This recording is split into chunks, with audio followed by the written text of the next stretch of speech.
The Greco Persian Wars, and in particular the Battle of Thermopylae, stand as some of the most well-known events of the era. However, lost in these highlight reels of history are the smaller moments which give us a better idea of what it was like to actually experience these flashpoints of the past from the ground's eye view. So today, let's pick up where the credits usually start rolling, by reliving the aftermath of Thermopylae.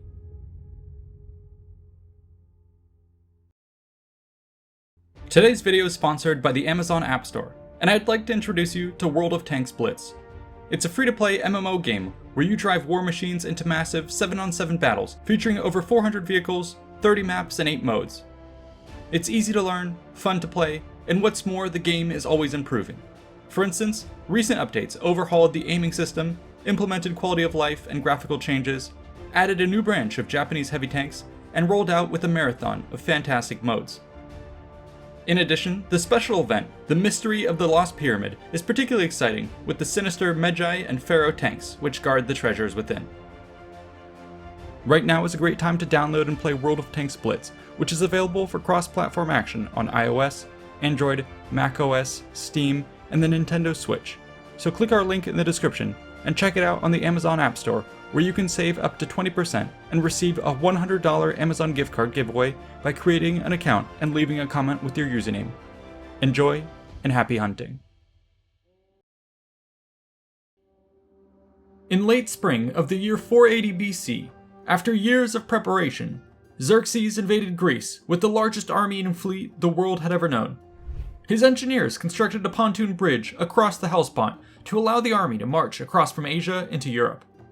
They next carved an entire canal through Mount Athos to protect his fleet against the violent storms that had shipwrecked a Persian fleet around that same peninsula 12 years earlier. From here, Xerxes marched west through Thrace and Macedon, lands that had been subjugated by his father Darius, while his vast fleet shadowed him along the coast. Then he turned south and advanced into Greece under the shadow of Mount Olympus. Many Greeks were already part of the Persian Empire, and many others now agreed to submit. Only a small group of states decided to resist. The Spartans and their allies were leaders of this coalition. At first, the anti-Persian alliance hoped to stop Xerxes at the pass of Tempe in northern Thessaly, on the border of Macedon. But when they realized how easily their position could be turned if their enemy marched by a different road into Thessaly, they abandoned the position and went home. The Thessalians, with no one left to support them, surrendered to Xerxes. The Persians continued their southward advance unopposed. Desperate deliberations followed among the dwindling allies. The enemy seemed inexorable. Could a stand be made?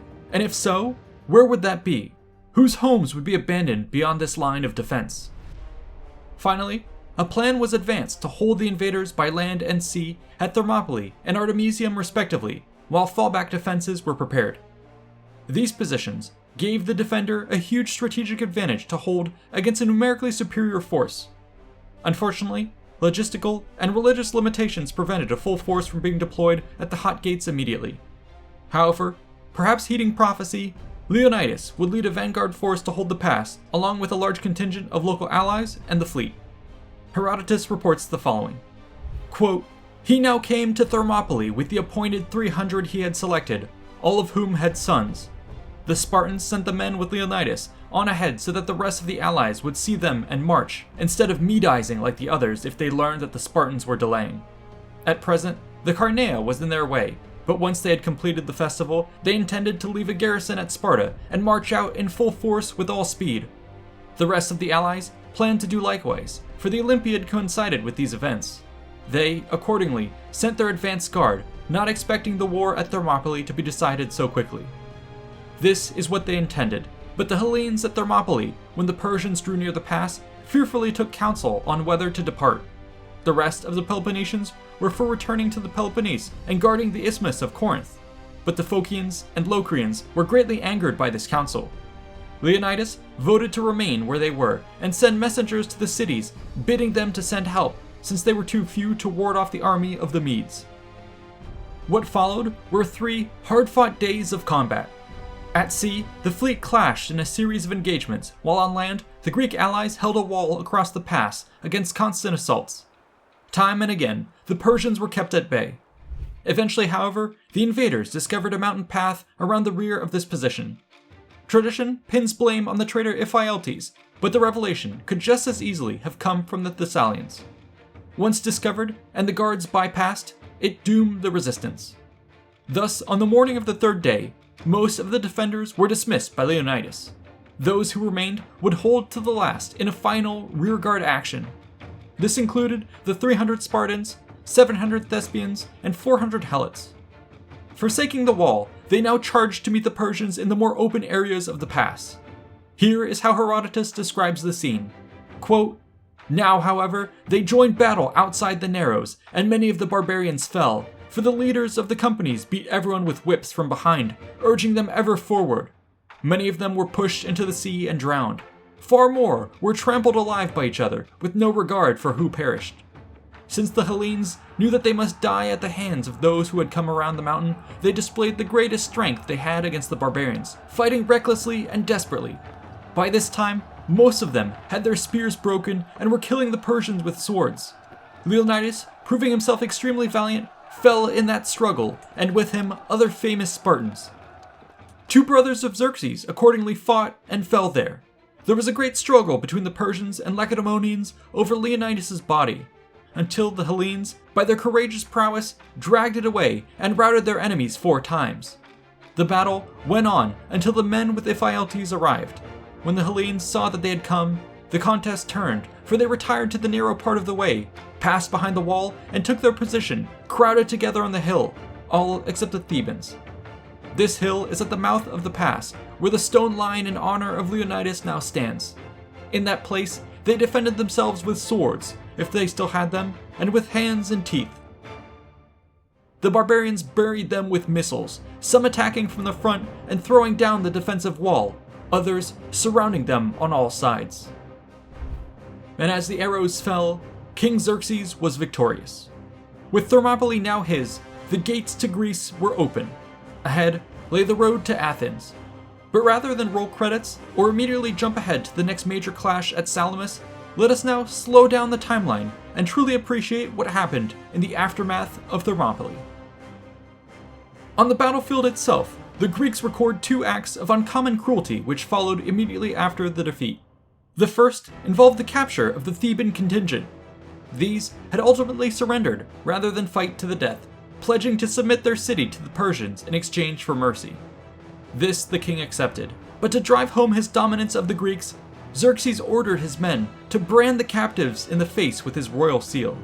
It was a humiliating mark of enslavement, which was first administered to their general Leonidas, so everyone could see that even the highest-ranking Greeks now belonged to the King of Kings.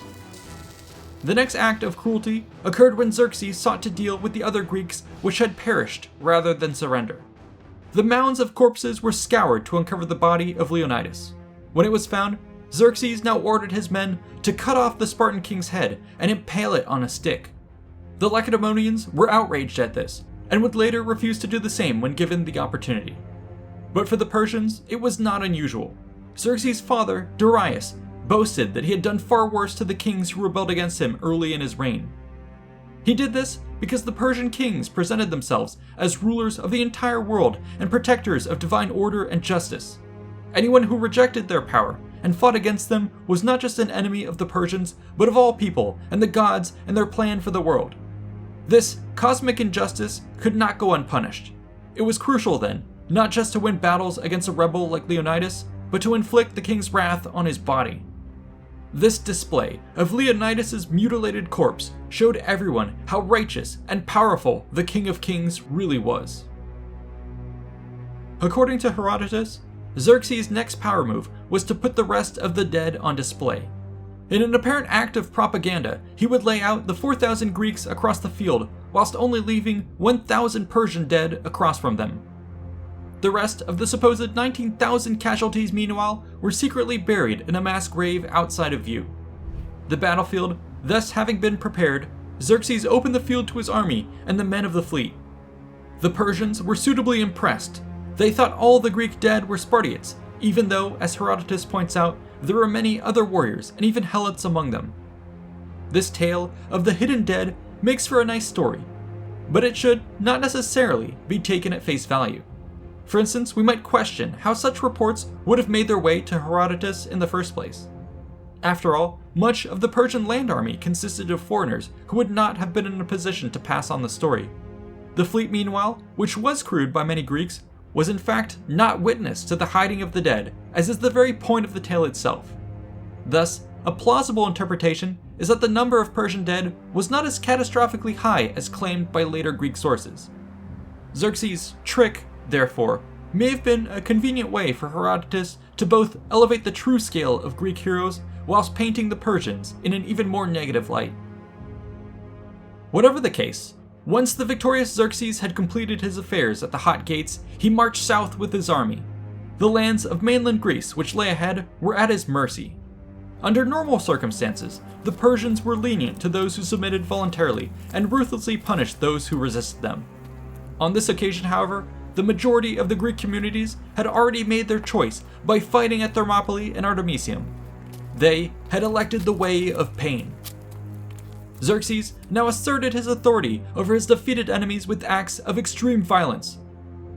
In this crusade, he was guided by the Thessalians, who had their own old grudges to settle against their southern neighbors. One of the first targets was Phocis, a region of small towns and cities which lay just beyond the pass of Thermopylae. The Phocians were arch-enemies of the Thessalians. Moreover, they had sent 1,000 men to fight with Leonidas. These were the men who had been stationed on the goat path over the mountains. The Thessalians now offered to protect them from Xerxes' wrath in exchange for a bribe, but the Phocians refused. As a result, their land was utterly devastated. The sackings were brutal. In these matters, we hear the names of 12 towns that were plundered and put to the torch. Luckily, most of the Phocians found refuge on a mountain in their territory, but some were caught by the invaders. Here, Herodotus tells us something about the brutalities of war that Greek authors usually pass over in silence. The fact being that some of the captured women, he says, were gang raped to death. In this whole chapter, only one place escaped the scouring of Phocis, that being the sanctuary of Apollo at Delphi, one of the most famous and important sanctuaries in the Greek world. Here, the Persians sent a small force to capture it, but were driven off. Great stories are told about the defense of this sacred place. The attackers were supposedly struck by lightning and falling rocks. A cry of victory was heard echoing from the Temple of Athena. Heroes from local myth appeared as giants in full armor, advancing on the Persians. The stories go on, and it's impossible to know just how much of these legendary aspects are rooted in some grain of truth.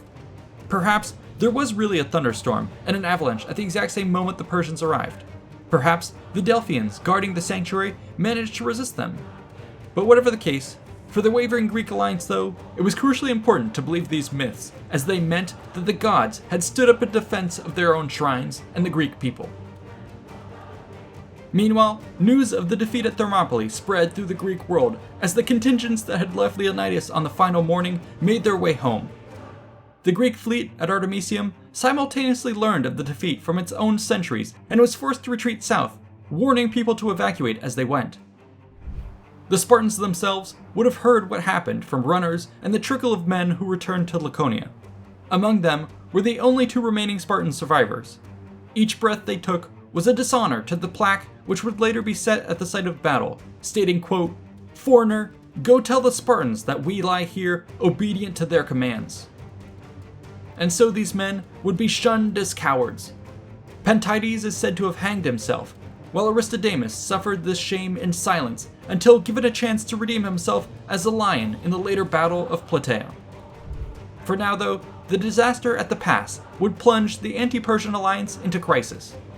When the yet undefeated fleet returned to Athens, they expected to find the full Spartan army mustered and ready to march north to avenge the Phocians and to stop Xerxes. But there was not a single Spartan to be seen. Despite their promises, the Spartans never intended to send their army to fight for their allies north of the Peloponnese. Instead, they had begun to fortify the Isthmus of Corinth. Their wall would protect their sphere of influence, but it would sacrifice Boeotia and Athens to the Persians. By building this wall, Sparta sent a clear message to the Athenians that it had no intention of doing anything more to protect them. With the massive Persian army bearing down on them, fresh from its victory at Thermopylae, there was nothing the outraged Athenians could do on their own.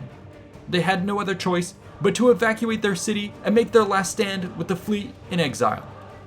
The evacuation of Athens must have been an enormous logistical undertaking.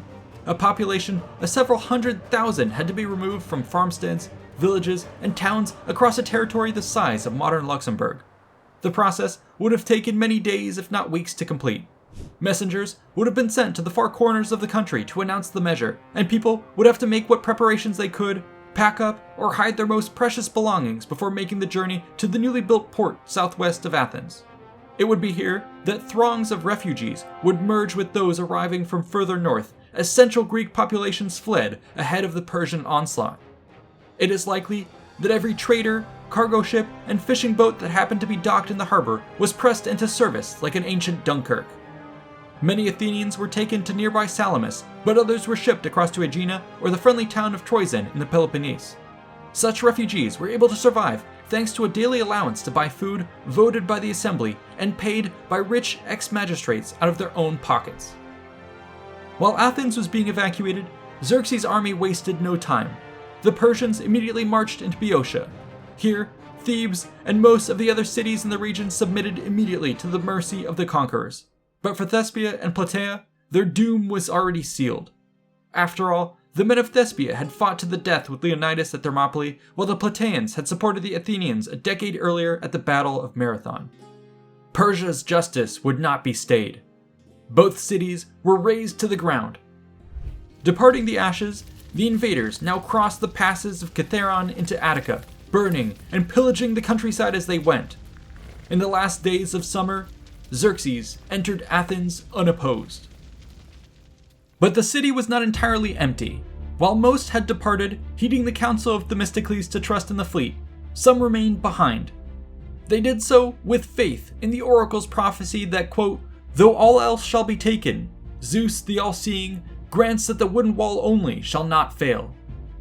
Thus, a small group of poor citizens and priests had fortified the Acropolis with a wooden wall of their own making. For a time, the strength of Athens' citadel allowed them to drive back the Persians. And yet Xerxes would not be denied his victory. The attackers eventually managed to climb up the cliffs, swarming over the walls and slaughtering the defenders. The great temple was torn down, and ashes rained down from the sky as the heart of the city was burned in a great conflagration that could be seen for miles.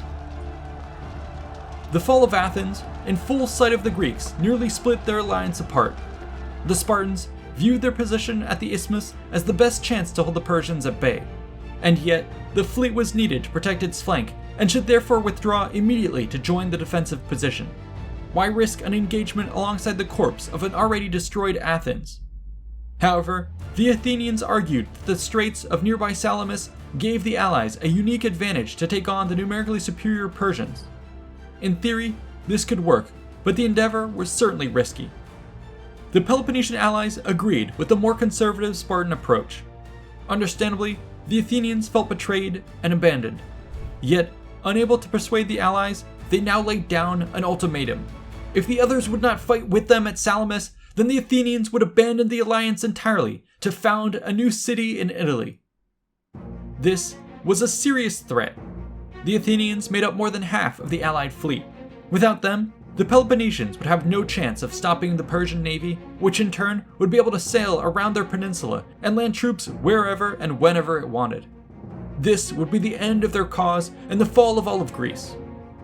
Reluctantly, the Spartan admiral Eurybiades agreed to keep the fleet in the Straits of Salamis. Late September of 480 BC was the undeniable low point for the Greek alliance. Much of the mainland lay in flames or had bent the knee. The Spartans had lost a king and the best of their men in battle, while the Athenians had been driven from their homes with but one final chance left to save their lives. To make matters worse, the repeated failures of the Peloponnesians to commit more than a token force in defense of the northern communities had nearly caused the entire alliance to fracture. Meanwhile, Xerxes stood stronger than ever. The morale of his troops was soaring, while what losses he had suffered was more than made up for by the absorption of the defeated. To all observers, the Persians seemingly had victory in their clutches, while the Greeks stared down the jaws of defeat. I hope that this examination of the aftermath of Thermopylae has given you a greater appreciation for the stakes of the upcoming clash at Salamis. We shall continue this saga in videos to come, but for now you can head on over to our Patreon to catch script previews, get HD downloads of all our art, and participate in polls. We owe a huge debt to our current patrons for funding the channel, and to the researchers, writers, and artists for making this episode possible. We couldn't have done it without this team and this community. So be sure to like and subscribe for more content, and check out these other related episodes. See you in the next one.